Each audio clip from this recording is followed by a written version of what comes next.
Bueno, abrimos entonces la carta de Santiago. Nos habíamos quedado en donde, ¿se acuerdan? A ver, los memoriosos.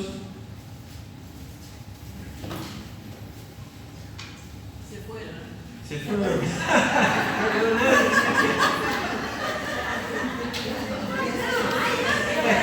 Quiero creer que es más memorioso. Sí. Vamos al verso 5, capítulo 1, verso 5 de Santiago.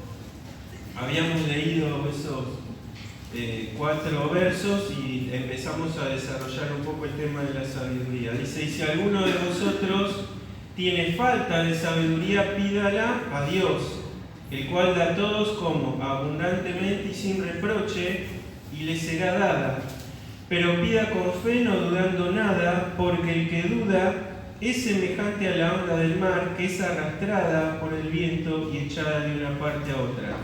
No piense, pues, quien tal haga, que recibirá cosa alguna del Señor. El hombre de doble ánimo es inconstante en algunos de sus caminos. Todos sus caminos. Bien, están atentos. Bien. Bueno, habíamos hablado un poco de la sabiduría, la contrastamos con la sabiduría de los hombres. Hablamos de la sabiduría, que ¿cuál es la fuente de la sabiduría? Dijimos la clase pasada. Dios.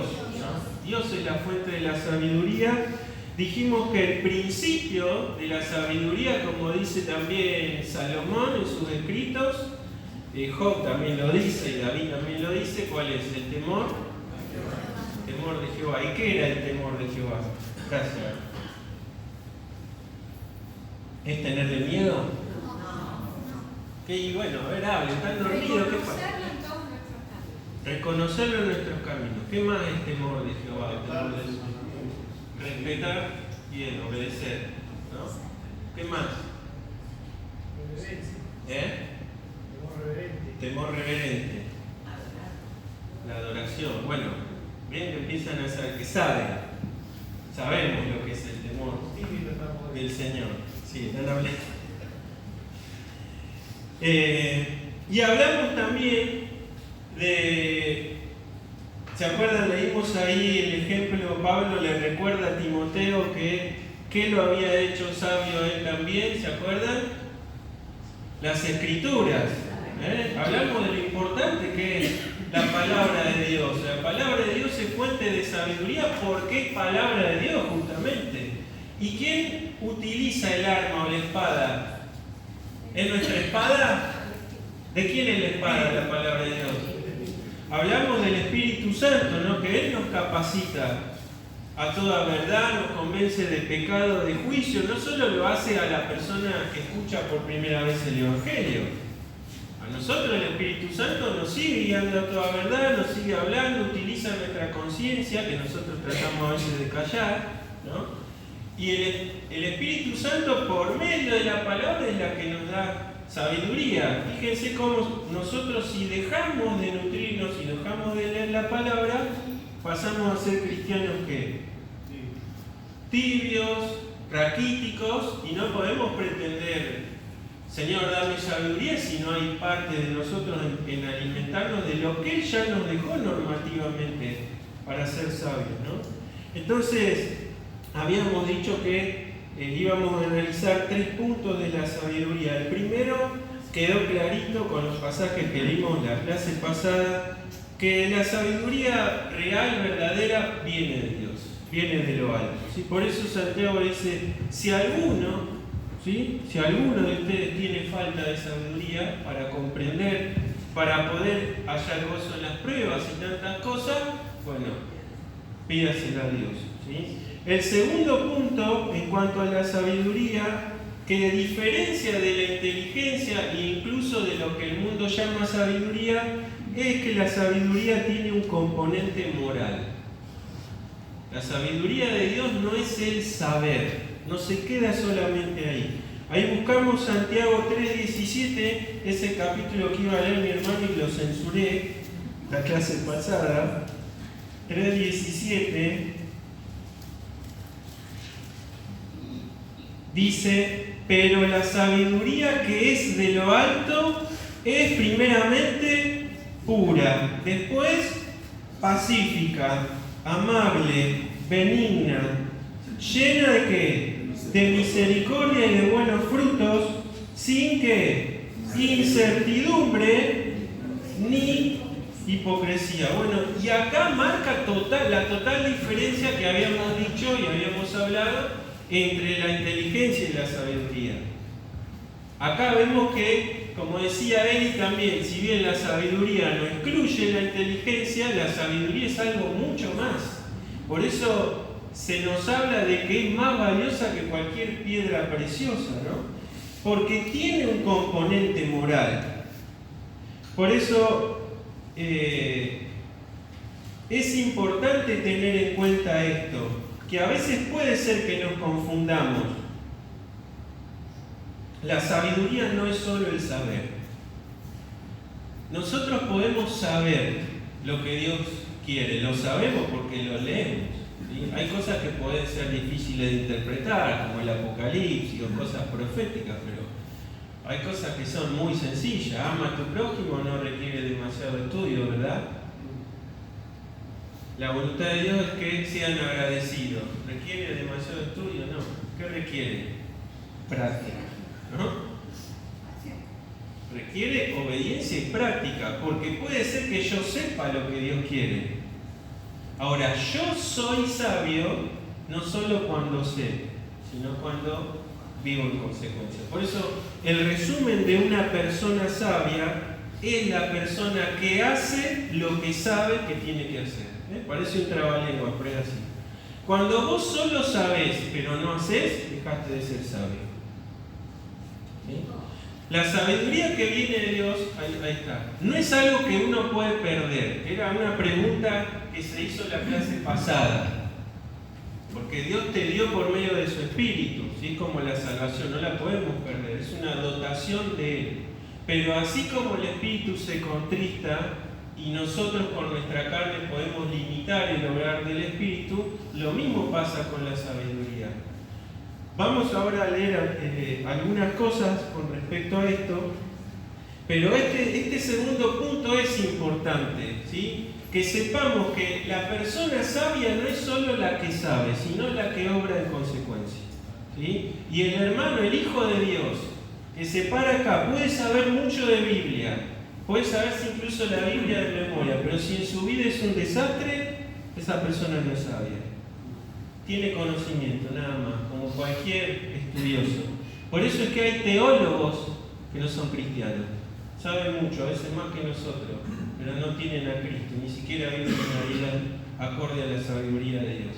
Eli, ¿tenías una pregunta vos? A lo mejor estoy equivocada, pero la descripción que hace de la sabiduría se asemeja mucho a la descripción del amor en Corintios 13. Exacto. Y ahí vamos a hablar un poco de eso. Eli dice, para que quede los que no escucharon, que el concepto que aplica Santiago acá, uno puede encontrar similitudes en 1 Corintios 13 con respecto a ¿qué? Al amor. En 1 Corintios 13 se nos habla de la excelencia del amor en un contexto de que la iglesia de Corinto se peleaban entre ellos. Se peleaban porque había partidismo, ¿no? Absurdo, porque uno decía que era de uno, otro de otro, yo soy de Cristo. Se peleaban, había discriminación entre clases sociales, había de todo en esa iglesia. O sea, era una iglesia que vos no ibas a elegir congregante, era la de Corinto. Sin embargo, no era la iglesia ni de Pablo ni del pastor de Corinto, es la iglesia de Cristo. Por eso se encarga Pablo, por medio del Espíritu, de instruir a estos hermanos. Y como ellos se peleaban, ¿no? Porque esto es así, esto no es asá, hasta incluso participaban de la cena de forma totalmente incorrecta, querían venerar dones o manifestar su espiritualidad por medio de algunos dones que Pablo le dice, no, procuren dones que sean entendibles, los ordena en el ministerio y dice, pero ¿saben qué? Lejos de todas estas cosas que ustedes discuten, hay un camino más excelente que yo les voy a mostrar. ¿Qué dice? Y ahí describe todo lo que es el amor.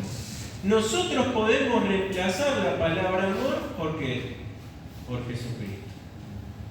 Toda la descripción del amor que vemos en 1 Corintios 13, reemplazar la palabra amor por Cristo, y es totalmente lo que Jesucristo fue y será, ¿sí? Porque en esencia Dios es ese amor. Y ahí encontramos que todo lo sufre, ¿sí? Y cuántas cosas que nosotros leemos eso y nos sentimos tan faltos, ¿no? Pero porque hay una vida que perfeccionar, y el único que puede perfeccionar eso en nosotros es Dios por medio de su Espíritu Santo. Lo mismo van a ver en cuanto a similitudes cuando leemos el fruto del Espíritu. Amor, gozo, paz.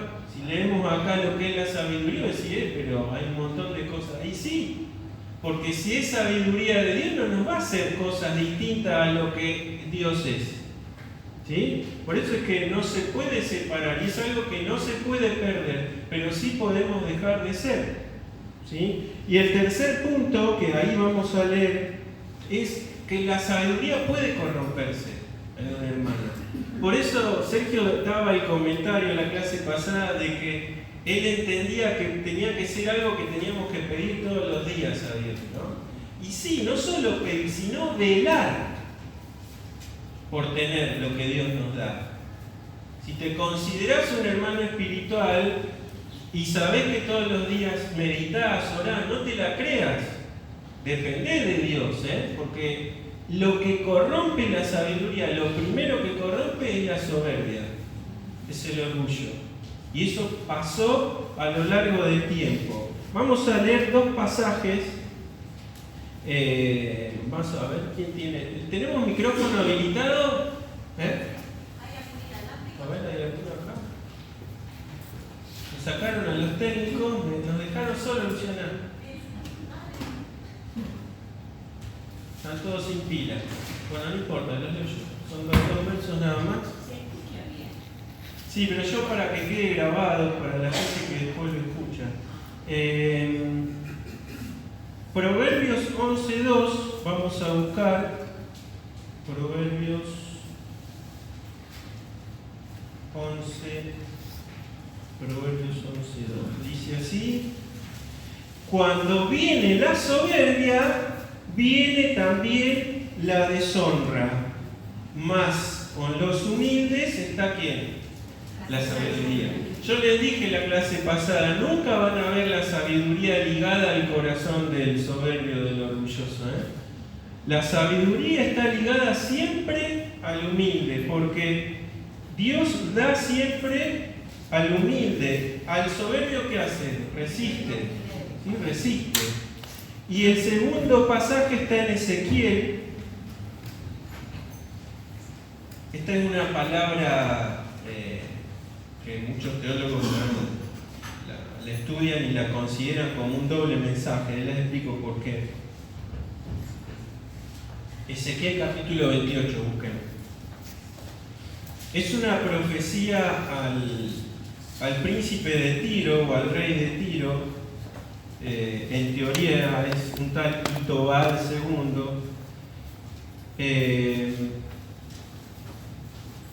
De que iba a ser conquistado, ¿sí? Y justamente por los babilonios. Cuando Babilonia viene, no solo deporta a Jerusalén, deporta y destruye otros pueblos también.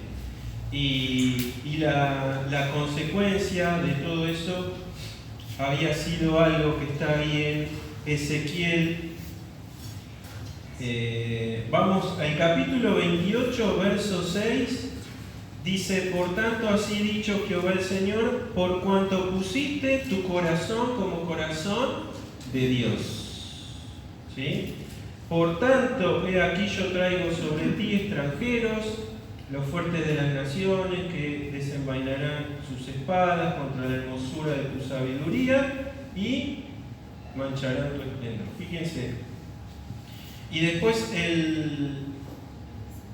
el 17, que es el verso clave también, dice: se enalteció tu corazón a causa de tu hermosura.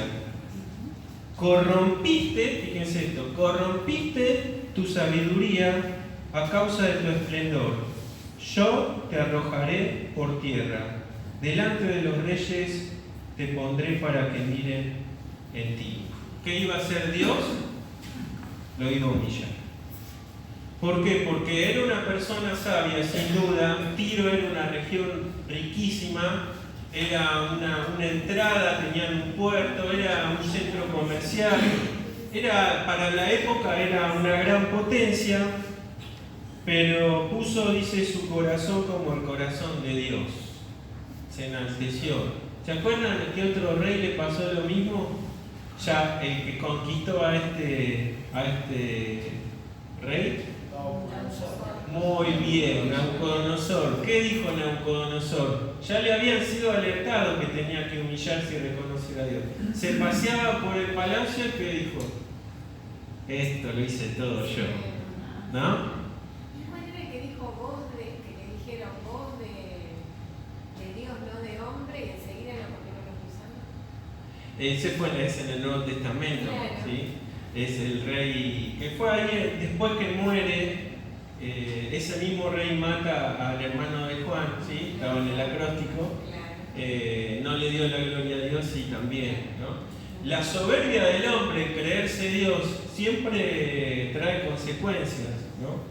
Y Nabucodonosor, ¿se acuerdan qué le pasó? Fue 7 años, su mente fue como la mente de una bestia. ¿Cómo habrá sido eso, no? Dice que el rocío caía sobre él como, ¿no? Y comía también, una cosa impensable. Y cuando él reconoce después el edicto que manda Nabucodonosor, después bájenlo, mírenlo, bájenlo, acostumbrado a descargar de internet tipo, ¿viste? Y generación milenial, ¿viste? Otra cosa. Cuando reconoce que Dios es el Dios, manda un edicto a todo su reino. Ese edicto es, la verdad, yo creo que en el reconocimiento de Nabucodonosor hubo un cambio en su corazón terrible, porque él por medio de esa humillación aprendió que él no era nada sin la dotación de Dios. Y en ese edicto que él manda ahí, le dice, reconozcan a todos los demás que no hay otro Dios, y eso que ellos eran politeístas, tenían un montón, ¿no? Pero no hay otro Dios que el Dios de Daniel, ¿no? Impresionante. Este rey de Tiro acá, si ustedes leen, muchos hablan de que hace referencia al rey de Tiro, pero detrás de eso está Satanás. ¿Sí? Por ejemplo, cuando le dice querubín protector, a ver, ahí en el verso, en el 12, dice, tú eras el sello de la perfección, lleno de sabiduría, fíjense, y acabado de hermosura. El 13 dice, en Edén, en el huerto de Dios estuviste, de toda piedra preciosa era tu vestidura, de cornelina, topacio, etc. Los primores de los tamboriles y flautas estuvieron preparados para ti en el día de tu creación. Tú, querubín grande, protector, yo te puse en el santo monte de Dios, allí estuviste, en medio de las piedras de fuego te paseabas, perfecto eras en todos tus caminos, desde el día que fuiste creado hasta que se halló en ti maldad. Y dice, a causa de la multitud de tus contrataciones fuiste lleno de iniquidad y pecaste, por lo que yo te eché del monte de Dios y te arrojé de entre las piedras de fuego, oh querubín protector. Y ahí dice el 17 que leímos, se enalteció tu corazón, no a causa de tu hermosura.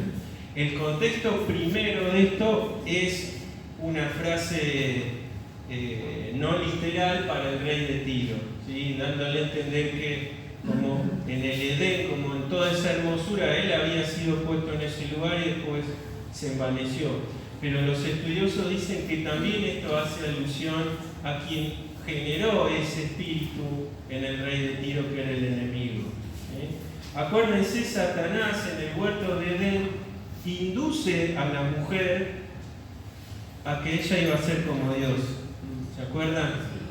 Primero, ¿qué hace? Pone una duda en las palabras de Dios. Es lo que se sigue haciendo hoy. Nos hace dudar de lo que Dios dice. Por eso Santiago habla del que duda, ¿no? Nos hace dudar. Y una vez que nos hace dudar, nos lleva a la soberbia de decir, no, yo creo esto, yo pienso esto, para mí esto, y entonces nos ponemos en un plano superior a la palabra de Dios. Todas las sectas, todas, son sectas porque tienen libros aparte que los consideran superiores a la palabra de Dios. Escritos de sus fundadores, supuestas revelaciones que han tenido, lo que sea. Ustedes, las sectas que agarren, fíjense, que tienen los escritos de ellos y las interpretaciones las ponen por arriba de la palabra de Dios. Cuando eso sucede, significa que antes de eso hubo soberbia y orgullo, y por ende, ¿qué hizo? Desecharon a Dios, ¿sí? Y si Dios les había dado algo de sabiduría, esa sabiduría se corrompió. Por eso es que no es que uno la sabiduría la pierde como si perdiera una llave, no. La sabiduría está porque hay dotación espiritual en nosotros. El espíritu es sello hasta la eternidad, nuestra salvación no se pierde. Pero sí podemos ser hijos de Dios que sean necios, ¿sí? Que no obedezcan la voz de Dios. Cuando Dios te dice haz esto, vos haces lo que a vos se te antoja, ¿sí? El orgullo del hombre corrompe la dotación espiritual, la sabiduría de Dios. Hay un libro por excelencia, que ustedes ya saben cuál es, que contrasta al necio y al sabio. ¿Cuál es? ¿Qué libro es del Antiguo Testamento? ¿Qué lo escribió? Proverbios, ¿sí? Si bien uno lee Eclesiastés y ve sabiduría ahí, pero tiene un tenor más depre, ¿vieron? Que uno lee Eclesiastés, todo vanidad. ¿Para qué hago lo que hago? Si todo es vanidad, ¿no? Hay que leerlo con un espíritu de power a ese libro, porque si no, ¿viste? Si estabas depresivo y lees Eclesiastés, dame, Señor, de tu gozo, porque con este libro. Sin embargo, Eclesiastés es el libro final que Salomón da en sus últimos días, habiendo tenido todo lo que Dios lo dio, ¿no? Habiendo oído que la vida de este mundo es vana, y que el último capítulo dice que de todo el hombre, ¿cuál es? Hacer la voluntad de Dios. Hacer la voluntad de Dios. En Salomón nosotros vemos un ejemplo de esta sabiduría corrompida. ¿Cómo termina su día Salomón?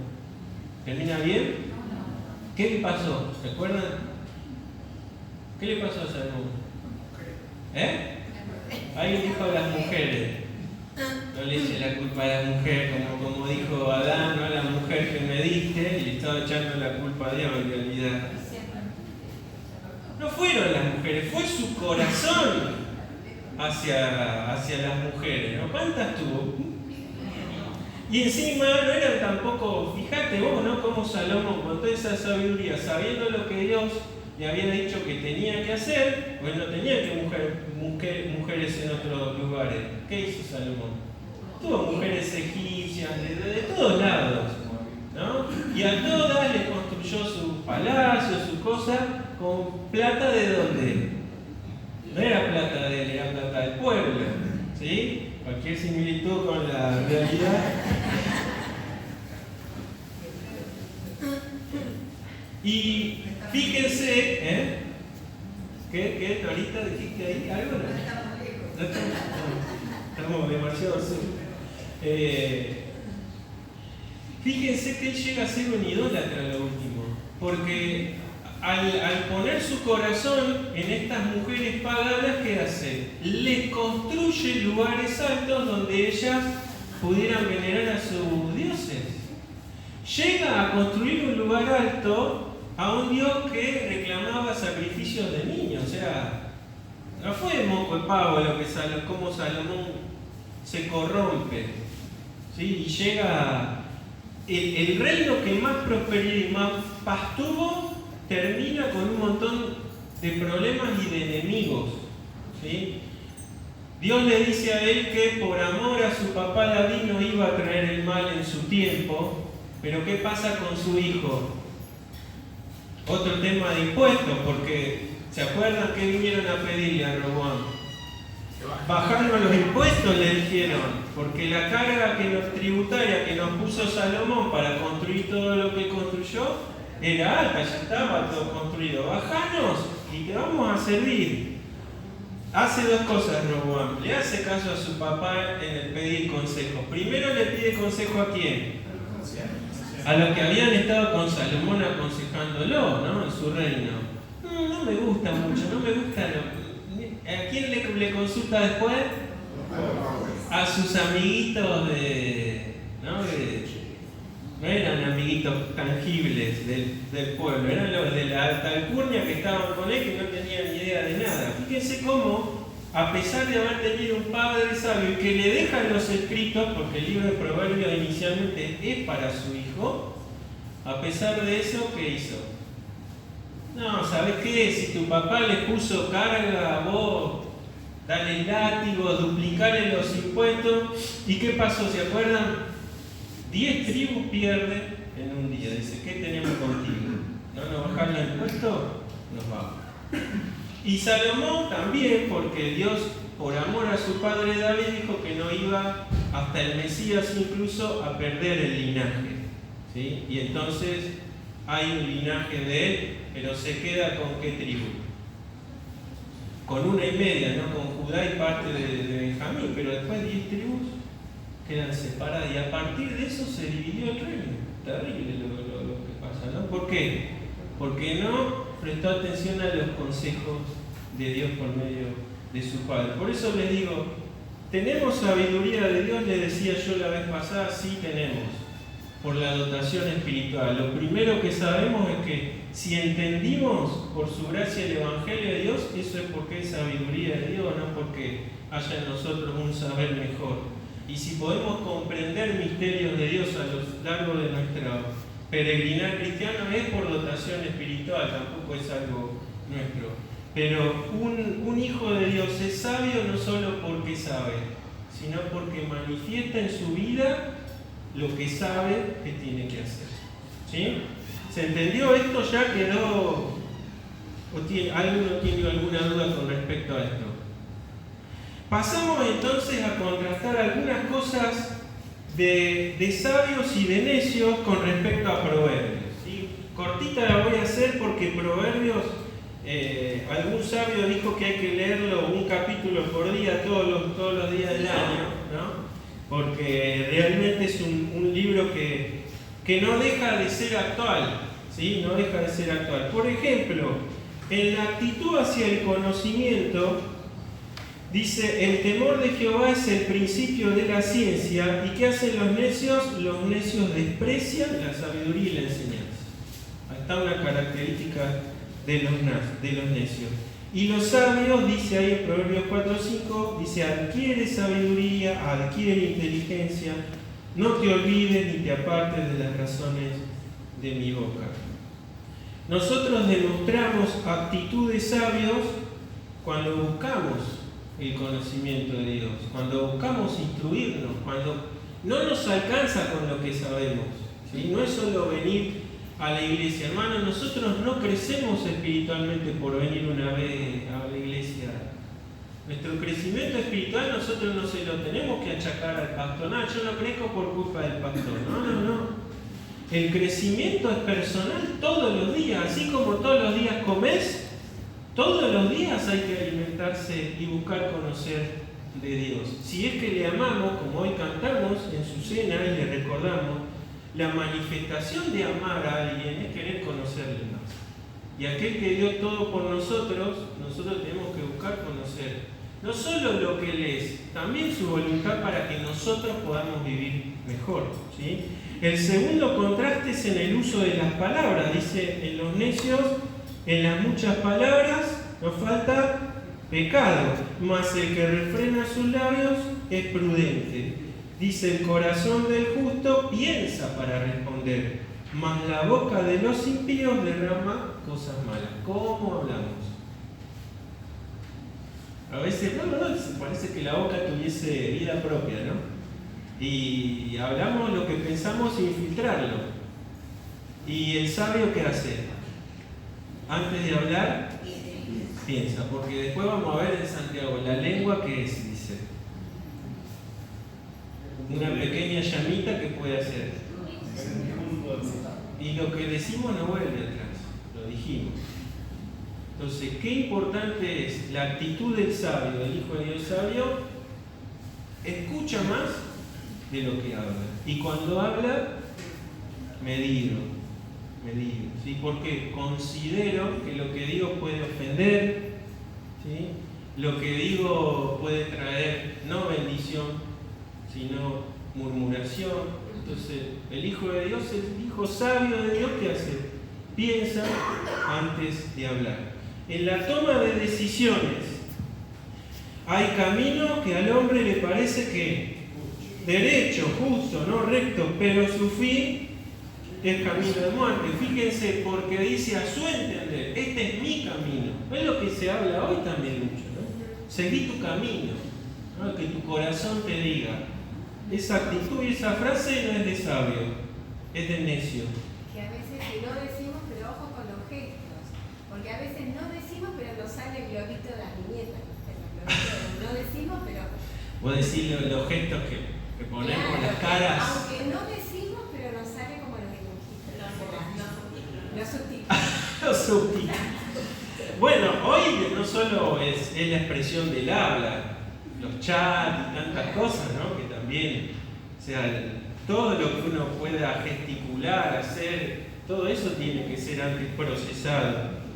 Dice que el camino del sabio es apartarse del mal, ¿sí? El que guarda su camino preservará su alma. En cuanto al control de emociones, el necio dice dar rienda suelta a toda su ira, mas el que obedece al consejo es sabio.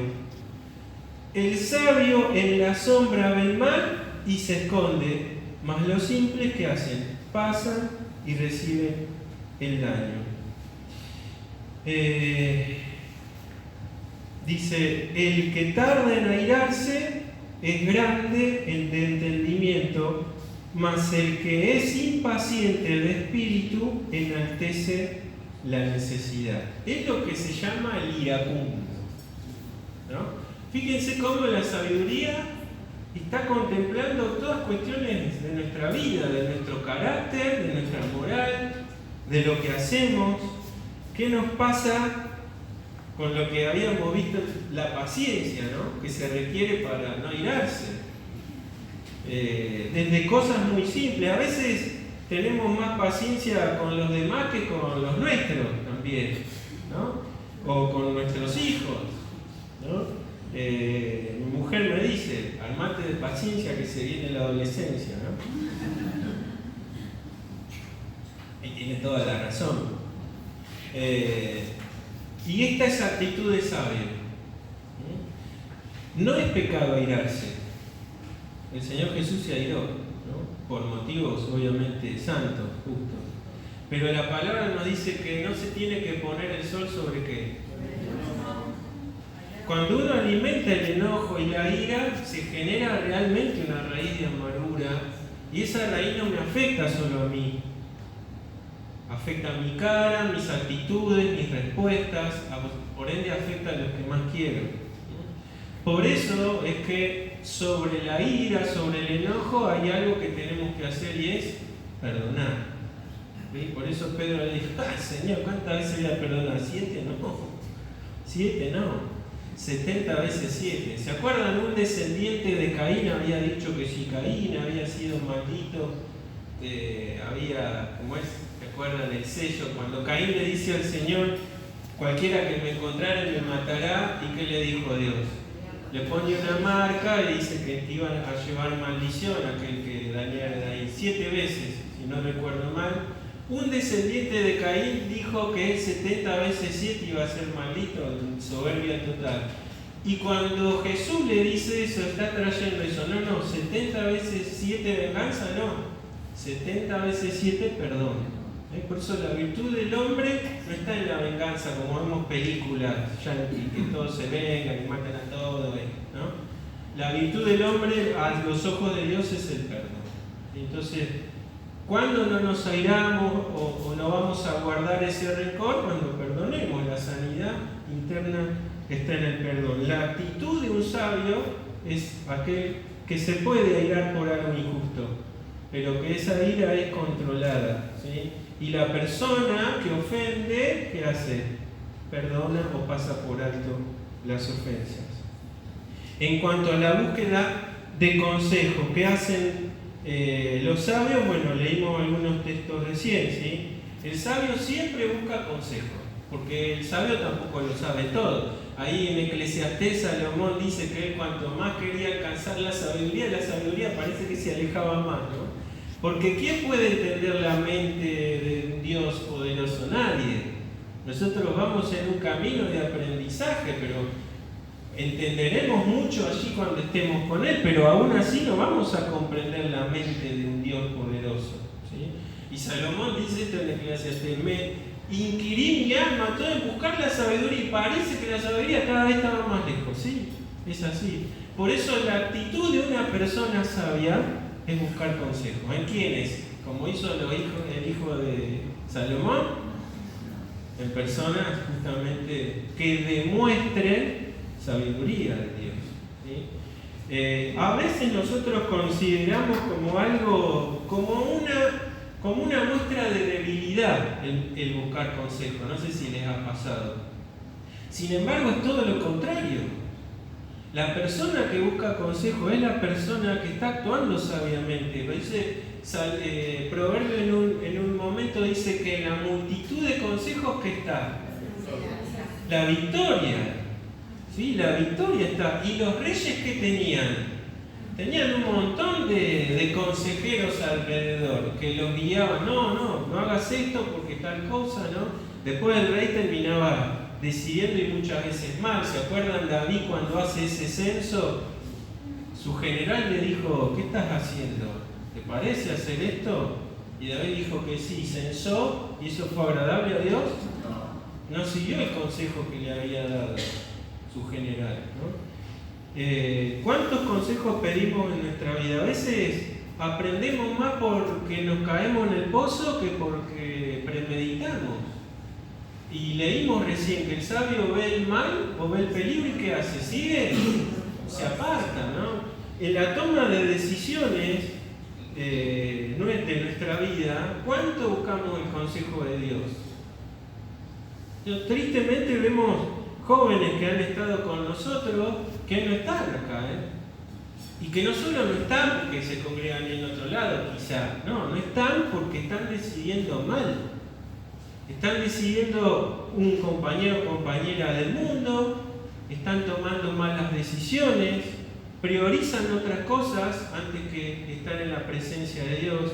Y no es porque no saben, porque nosotros como iglesia, Dios como responsable, damos la palabra, han tenido padres que los han instruido.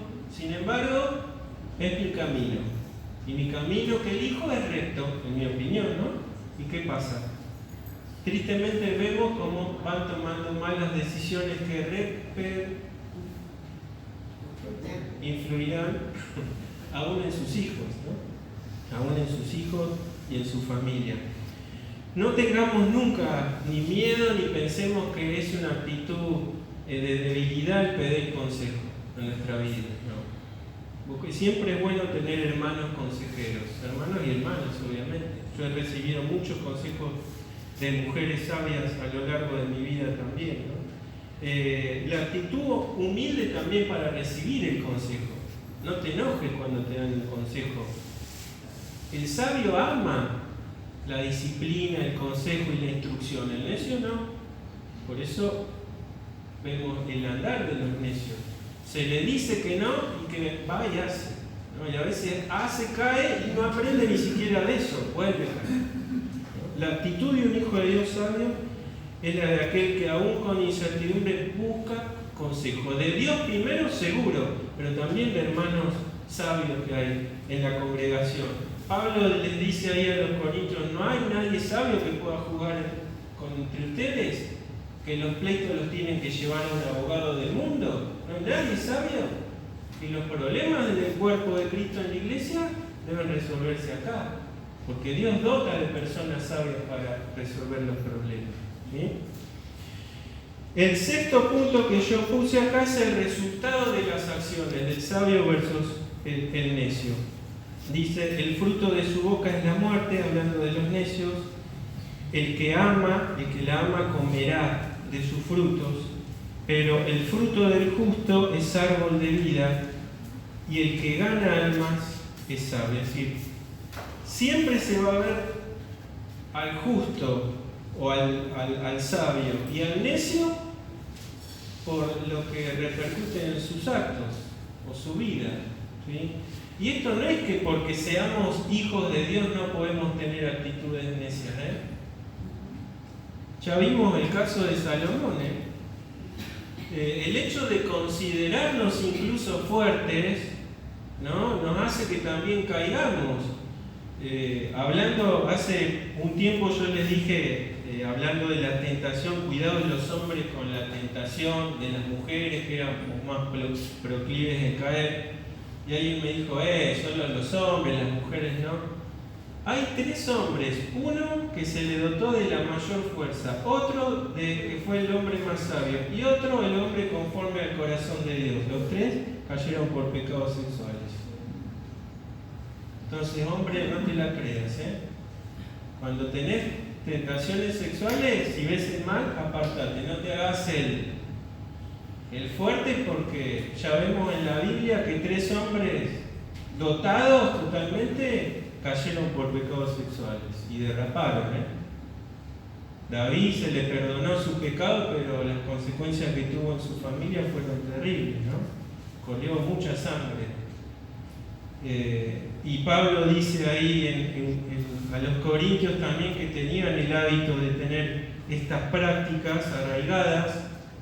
El hermano hoy graficaba de estas vendas o trapitos que se nos pueden quedar. Bueno, estos venían de idolatría, de cosas realmente paganas, de cultos sexuales también con respecto a sus diosas, sobre todo a Artemisa. Y Pablo les dice, ¿no?, el que se une con una ramera, un cuerpo es con ella, ¿no? El que atenta contra su propio cuerpo, nuestro cuerpo, que es templo del Espíritu Santo, ¿no? Entonces no se queda solo en el pasado, también es para hoy, ¿no? Los pecados en relación a lo sexual o todo lo que atente contra el cuerpo, hermanos, nuestra salud, lo que hacemos que está contaminando nuestro cuerpo. Si sos diabético, cuidate, no le entré a los postres. Hay un cuerpo que cuidar, ¿sí? Los vicios, el alcohol, tantas cosas que estamos a merced y que también están a libre disposición. Son drogas de libre disposición. El templo, nuestro cuerpo, es templo del Espíritu Santo y también tenemos que cuidarlo, porque es algo que también Dios ama. Dios ama no solo nuestra alma, nuestro espíritu. Por eso Él va a resucitar nuestro cuerpo desde la ceniza, de donde quede molecularmente. Dice, no, voy a tomar de ahí y ese cuerpo lo voy a resucitar, lo voy a hacer nuevo. ¿Sí? Importante para Dios todo nuestro ser, toda nuestra integridad. Él nos ama a todos, a nosotros, y por eso nos va también a resucitar completo también. ¿Cómo será este cuerpo? Que sentimos dolores, todo. Bueno, Él lo hará nuevo. Lo glorificará a semejanza de lo que fue el cuerpo de Cristo, ¿no? ¿Por qué? Porque Él ama también nuestro cuerpo. Por eso tenemos que cuidar. La persona sabia, el cristiano sabio, actúa en consecuencia. La pregunta de la clase pasada era cuánto oramos a Dios pidiendo sabiduría, ¿no? Consideremos que la sabiduría de lo alto es más valiosa que cualquier cosa, que el trabajo que tengas, que el dinero que ganes, que cualquier piedra preciosa. Por eso debe ser prioridad cada día de nuestra vida pedir sabiduría a Dios para lo que sea que nos topemos con el día. No sabemos lo que nos levantamos y a veces parece que, como dice el dicho, nos levantamos con el pie izquierdo, porque ni bien nos levantamos hay problemas. Recibimos un mensaje o lo que sea y nos cambió, parece, el día. Bueno, necesitamos sabiduría de Dios también para afrontar esas cosas. La sabiduría debe ser una cualidad del cristiano. Y termino con el texto de Efesios 5:15. Dice, mirad pues con diligencia cómo andáis, no como necios, sino como sabios. Mirad, ¿qué habla de mirar? No habla de ojos, Examinate, te está diciendo. Examinate como una vez al año, hago un recuento, a ver cómo anduve. Dice con Diligencia. ¿Qué es la diligencia? Algo presto, ¿no? Algo, o sea, alguien que es diligente en su trabajo no es alguien que deja para lo último las cosas, es alguien que está ocupado. Es decir, ocupa tu vida, dice la palabra de Dios, ocupate, medita en que en examinarte cómo estás andando como hijo de Dios. Porque esta palabra no es para alguien del mundo, le habla a la iglesia de Éfeso. Examínense cada día con diligencia cómo están andando. La toma de decisiones, hermano, hablamos hoy de los jóvenes, pero los adultos también, ¿A dónde vamos? ¿Qué estamos viendo? Cuando agarramos el control remoto, ¿cuáles son nuestras conversaciones? ¿Sí? ¿Qué trabajo estamos eligiendo? A veces podemos caer en sí un trabajo que ganás muy bien, pero te alejó de todo lo que tiene que ver con la comunión de Dios. Y cuidado porque Satanás sabe esas cosas, Nos planta un cebo ahí y decir, mirá este laburo, lo que sí, pero te sacó el miércoles, te sacó el sábado, te sacó el domingo. Cuando querés acordar encima tenés amigos del mundo que te llevan a otro lado y cuando miraste atrás, con diligencia, es decir, la toma de decisiones, lo que voy a hacer, lo que voy a emprender, es acorde a lo que Dios me dice, me va a traer bendición a mi vida la persona con la que me voy a casar, hablando de los jóvenes, ¿no? ¿El amigo que tengo es alguien que me ayuda o me pone piedra para congregarme, para todas las cosas de nuestra vida? La diligencia es mirar cómo estamos decidiendo, qué estamos viendo, qué estamos hablando, el celular, cuidado con el celular. Aumentó grandemente y en el espectro, la otra vez leía, la pornografía, llega hasta niños de 8 años están viendo pornografía en el celular. Ojo, no es culpa de los niños, ¿De quién es? Sabiduría con la tecnología, nuestros hijos, ¿sí? En administrar en lo que yo les decía, no hay que crucificar la tecnología. Por la tecnología, la reforma del siglo XVI con la imprenta fue grandiosa, ¿no? Es una herramienta, pero cuidado, porque puede ser contraproducente, ¿no? Diligentemente meditemos en las cosas de nuestro diario andar, y a veces son cosas pequeñas, un pequeño cambio puede lograr grandes cosas, ¿no? Pero ¿qué necesitamos, como dice acá? Mirar diligentemente cómo estamos andando. Es una evaluación. Y el último texto, 1 Corintios 6:12, dice: todas las cosas me son, mas no todas. ¿Cómo sé cuál me conviene y cuál no? Bueno, tengo que tener sabiduría de Dios. Porque dice ahí que me pueden ser lícitas. Hay cosas que pueden ser lícitas en la vida, que lo son, como es la familia, el trabajo, el estudio y tantas cosas. Pero si eso se convierte en un foco idolátrico en mi vida o en un escollo para crecer en la obra de Dios, ¿qué está pasando? No conviene. Es lícito, pero no conviene, ¿sí? Y dice: todas las cosas me son lícitas, más que yo no me dejaré dominar de ninguna. Sí. Cuando dice todo, Sí. es lícito. ¿Se puede malinterpretar? Sí, pero tenés que ponerlo en el contexto. Primero, que era una frase filosófica lo que Pablo les trae. Dice, los filósofos hablan de la que... familia, el trabajo, bueno, sí. Pero no sé si es todo. A veces puede ser, no es todo. A veces nos tomamos por eso, todo. Claro, no. Hay cosas que son lícitas que vos sabés que tenés que hacer en la vida. A ver, vos tenés que laburar, tenés que llevar el pan a tu casa, No, ¿sí? es así. Tenés que criar hijos, tenés que hacer cosas que son completamente lícitas. Mirar televisión no está mal, es lícito. Tener un celular, estudiar, pero de las cosas lícitas, ¿cuáles te convienen realmente en el camino de un hijo de Dios? Ojo, estamos hablando acá exclusivamente para hijos de Dios. Y ahora dice, ¿cuáles de esas cosas te están dominando? ¿Sí? Si hay algo que te está sacando, la otra vez escuchaba aproximadamente por día un ser humano común emplea 3 horas de su vida mirando el celular.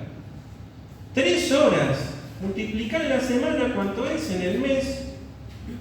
Y yo te pregunto, ¿y cuántas horas dedicás a la oración y a la lectura? Bueno, ahí ya tenemos algo por qué partir, ¿verdad? No hay cosas. Porque, a ver, el cristiano sabe muchas veces dónde no tiene que ir, con quién no se tiene que juntar o qué cosas no ver, que son ya hoy realmente que tener un cuidado bárbaro, ¿no? Pero después hay cosas loables que cuando dice que estemos mirando, que estemos meditando, che, a ver esto, ¿qué me está pasando? ¿Miraste el reloj? ¿Ver cuánto tiempo perdí con esta serie, con el celular o con lo que sea? ¿Te está dominando después o es algo que fácilmente lo podés? No, esto lo reemplazo por este hábito que es mejor. Comidas pueden ser que están afectando tu salud. Es decir, hay un amplio abanico de cosas que pueden afectar. Bueno, hay que meditar. Lo que me afecta a mí no es lo que le va a afectar a Moni o a Juli o a quien sea. Cada cual tenemos nuestros talones de Aquiles o nuestras cosas, ¿verdad? La sabiduría en un hijo de Dios es que en su vida diligentemente ve qué son las cosas que nos van a hacer más necios que sabios, ¿sí? Y qué nos va a hacer más parecidos a Dios o a nuestro Señor, que es la meta de lo que el Espíritu Santo quiere hacer en nosotros, formar a Cristo en cada uno de nosotros, ¿sí?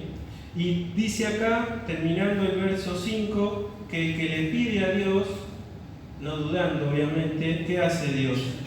Le da a algunos, dice, le da a todos, ¿de qué forma? Dios no es mezquino, ¿eh? Nosotros somos mezquinos muchas veces. Dios da a todos abundantemente y sin que nosotros a veces hacemos eso también. Le recordamos a la otra persona el favor que le hicimos, lo que le dimos, ¿no? Esperando recibir también algo. Dios da todo lo que le piden sabiduría. Esto es fe, ¿eh? Esto es fe y no tenemos que dudar. Vos le pedís sabiduría a Dios, Dios te la va a dar. ¿De qué forma? Abundantemente y sin reproche. ¿Sí? ¿Qué tenemos que tener? Certidumbre, fe, y no dudar que Dios así lo hace.